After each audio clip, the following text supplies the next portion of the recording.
We're heading off to the City of Lights, so come along and join us.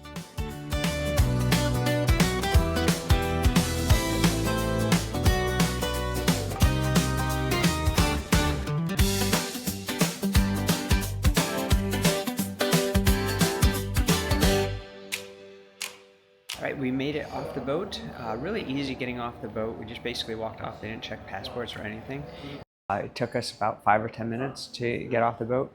The drive to the airport was easy. It took probably about a half hour to check our bags in. That was the long part. And then no line at security. So there's supposed to be a strike starting at 10 o'clock where lines might start to build up. But for us, smooth sailing everywhere through. We're now in the lounge here at the airport. It's a really nice lounge.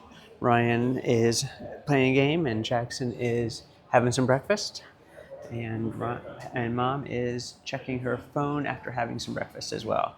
So we will hopefully get to Paris on time today and have a great afternoon and evening seeing the Eiffel Tower. All right, we are on board, getting ready to head to Paris. Yep. Hopefully we get off on time.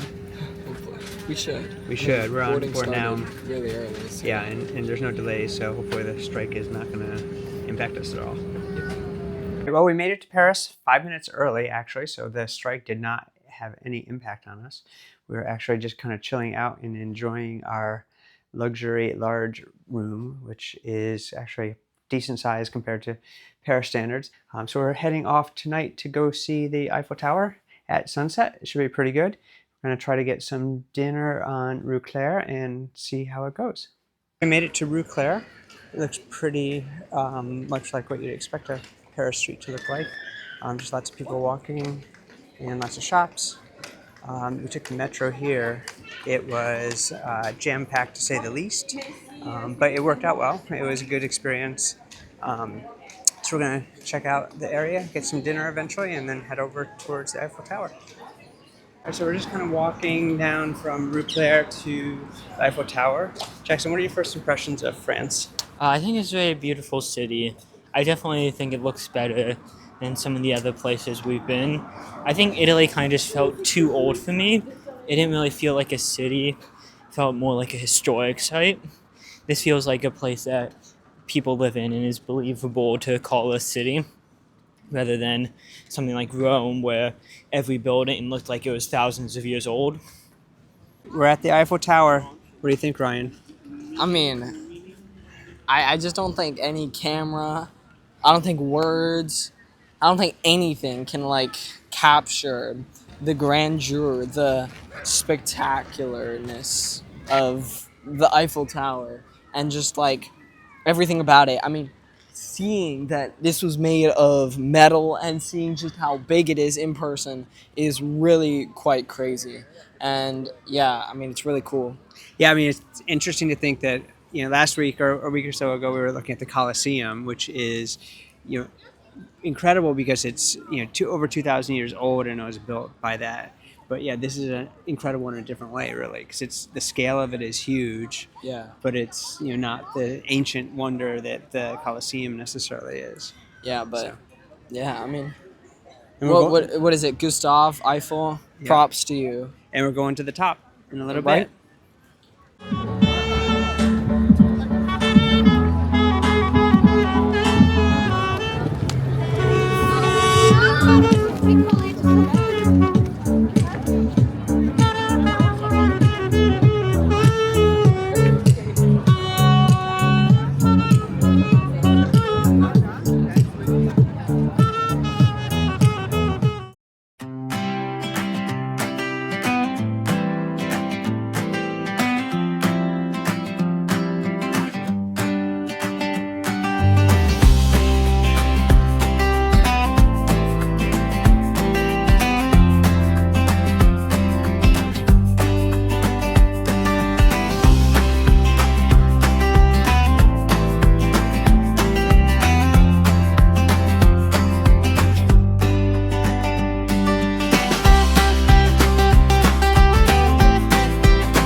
So it's our first full day in Paris, and we are gonna tackle the Louvre today and head to the Arc de Triomphe. All right, just getting here at the Louvre, not too crowded right now. Lots of people trying to take pictures. We're just trying to take in the sights. Coming up on the Concorde Square, but it used to be known as Revolutionary Square. This is where they used to hold beheadings and things like that back in the French Revolutionary time. So people like Marie Antoinette were actually executed in this public square here. You can see kind of on the Eiffel Tower on one end. Looking back here, we kind of have the cauldron and everything else on the other end. Right now they're kind of doing some sort of building, but the obelisk is pretty cool looking. Ordered at McDonald's. We're waiting to see how long it takes. It was definitely an experience seeing the menu. It was a little bit different menu, but it was kind of cool to see. We're gonna try a couple different things. I think three of us got the beef patty with mozzarella sticks, so we'll see if that is good. Let's hope it is. And some of the fries sound pretty good. And yeah, we have about 45 minutes until we're supposed to check into the Louvre, and hopefully we'll be there on time. We're in the main part of the Louvre, right underneath the pyramid. We're going to explore, check out a whole bunch of sites, and do a highlights tour. So we'll report back and go from there. Ryan is doing a score reveal video. Mona Lisa is right back there. And any self-service is dead. All right, 18 physics 1. I got a 5. Okay. So we're starting our tour. It's interesting that the Louvre was started as a military complex and then transferred into a palace. And the Louvre actually started with the collection of the royals from the First Revolution. They were killed and they took all their possessions and made the start of the Louvre in 1789. This part was actually the moat around the castle that was originally built. You can see the towers remaining in the wall to the castle. So most of the statues here are actually Roman copies of Greek originals, just because the Greeks were just not surviving the time, but they were recreated in Roman time to copies of the Greek statues. This is the Venus de Milo. Women's statues were only represented with clothes except for Aphrodite's and Venus because they were the gods of beauty, while men were represented naked because they were represented as godly bodies. These were done by Louis XIV, who is known as the Sun King, and he kind of had all these paintings and ceilings done here. This is the Greek goddess of victory, the winged summer trace or something like that. But it's the Greek goddess of victory, a little bit older than the Venus de Milo. Back at the Mona Lisa, and interestingly enough, the Mona Lisa got its fame because it was stolen in 1911, and it was published in the newspapers as people were looking for it. And after a couple years, they eventually found it, and it became really famous because it was in the papers for all of that time. So pretty interesting. They're looking to build a new house for it because it is in this room with all these other paintings that everybody pretty much ignores. But this painting on the opposite wall is actually pretty impressive. This painting actually represents Jesus' first miracle, turning water into wine. You see him right there in the center, and you can kind of see the wine being poured out. This is Wedding in Cana is the name of the painting, but it actually is kind of taking place in the Venice area, and kind of just a recreation of something that may or not be exactly historically accurate as far as who was there and all of that.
really good. I really like the fact that we kind of dived deeper into just a few topics. I don't think you'd ever feel like you came away seeing all of the Louvre in one day, and we didn't. We just felt like we saw a few things, but what we did see, we kind of have some context for, and it was pretty cool. So I really like this. It's an hour and a half. It was a hot day, and I just don't think the air conditioning keeps it up, so I think we're kind of feeling the heat. But overall, I enjoyed it. How about you, Ryan? Yeah, it was really interesting to see a lot of it, and like you see these things that are really famous, and it's cool. It was really hot, definitely really hot. I'm really tired, really thirsty. There's like no water here, but overall, I would say A+ out of 10. It was really fun, and it was something you could only see in Paris. Yeah. And we have a special encore from Heather. Yes, my suggestion or tip is to find the restrooms located in the group reception area where we are. You do not need a ticket to enter this area, and there are hidden bathrooms, which are the most important kind here. Check it out.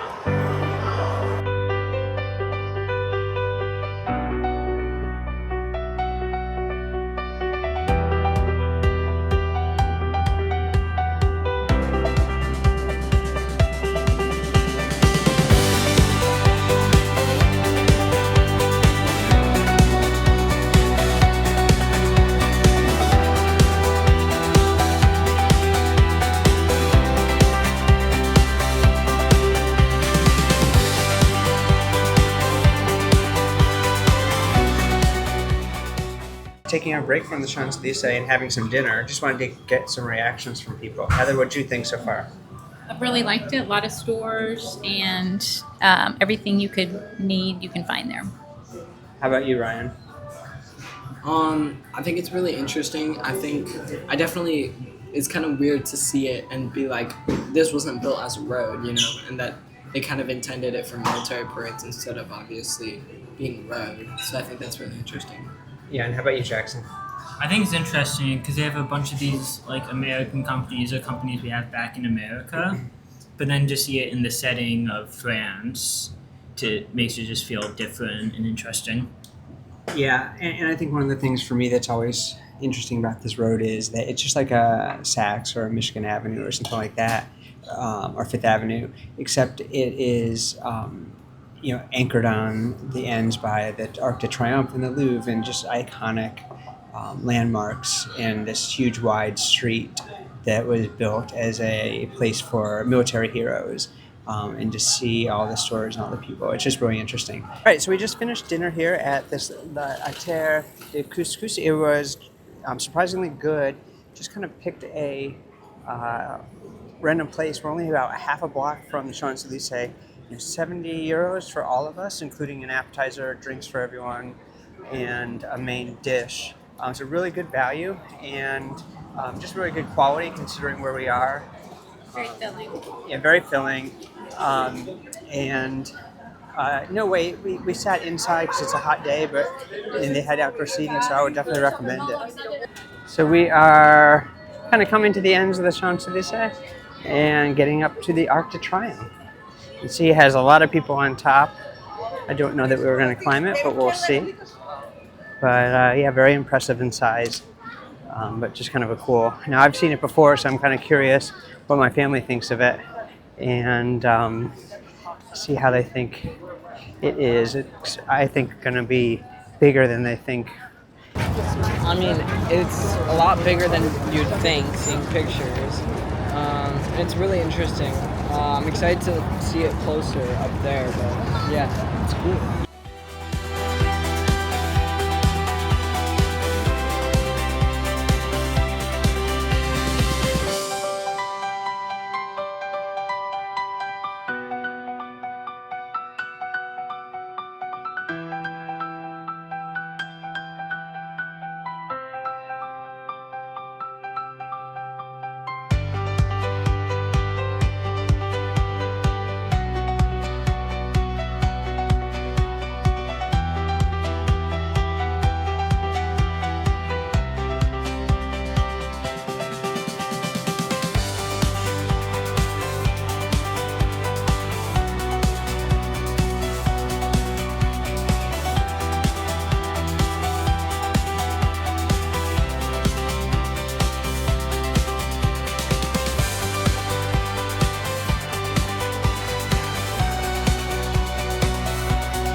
Okay, so we're at the Notre-Dame now, waiting in line.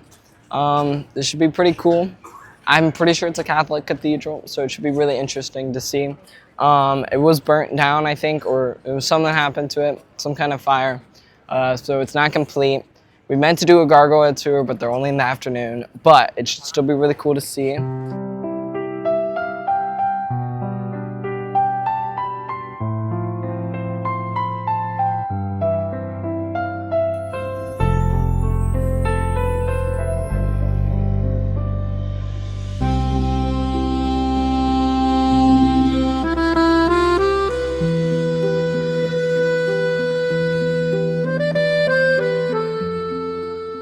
First impressions definitely feels different than St. Peter's. It feels a lot more like a church, and less so much like just a grand place to see. So it has a huge top cathedral and it has a really grand feeling, but it feels like you're going to a church, just a bigger. St. Peter's didn't really feel this way.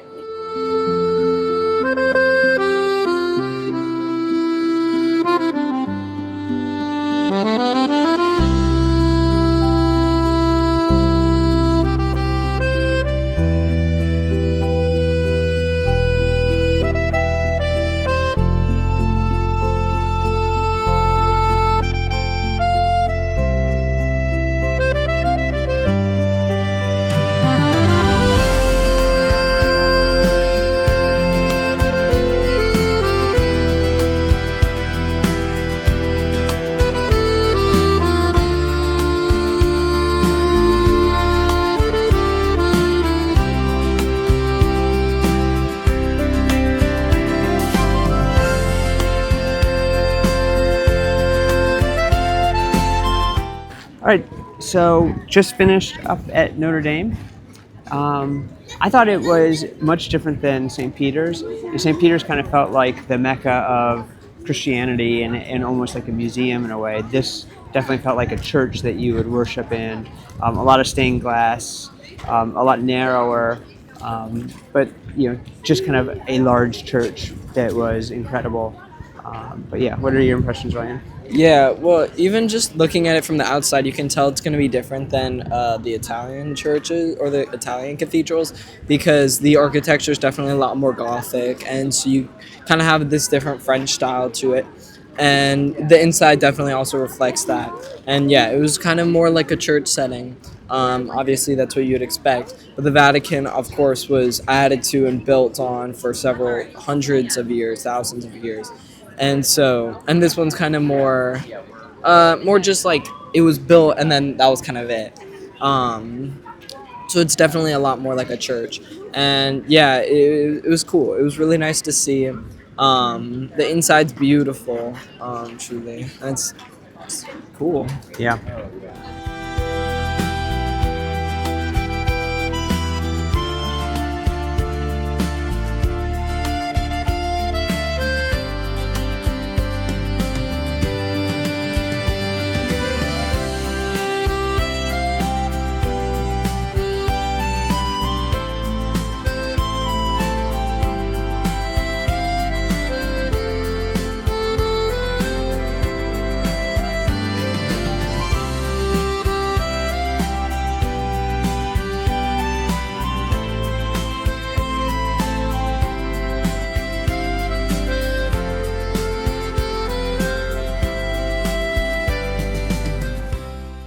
All right, so we just came from the Sainte Chapel,